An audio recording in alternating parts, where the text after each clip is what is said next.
TPCC రాష్ట్ర ప్రధాన కార్యదర్శి వెన్నం శ్రీకాంత్ రెడ్డి జన్మదిన వేడుకలు మహబూబాబాద్ జిల్లా వ్యాప్తంగా ఘనంగా నిర్వహించారు.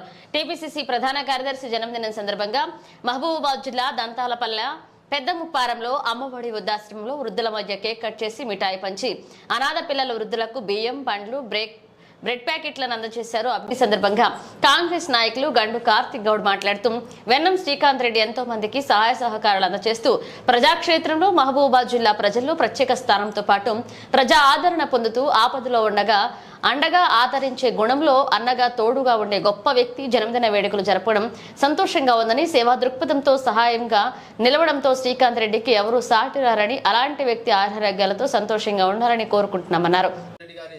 జన్మదినం పురస్కరించుకొని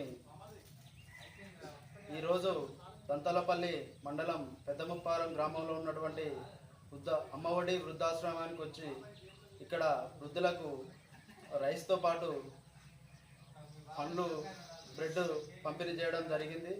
అదేవిధంగా ముఖ్య నాయకులు టీపీసీసీ రాష్ట్ర ప్రధాన కార్యదర్శి వెన్నం శ్రీకాంత్ అండగా ఉంటున్నటువంటి వెన్నం శ్రీకాంత్ రెడ్డి గారు భవిష్యత్తులో మరెన్నో మంచి పదవులు పొందాలని, ఇదే విధంగా ప్రజాసేవ కార్యక్రమాల్లో ముందడుగు వేయాలని మనస్ఫూర్తిగా కోరుకుంటూ వారి కుటుంబ సభ్యులు ఎల్లవెల్ల ఆయు ఆరోగ్యాలతో ఉండాలని మా యొక్క మిత్రుల తరపున ప్రత్యేకంగా ధన్యవాదాలు తెలియజేసుకుంటున్నాం. అదేవిధంగా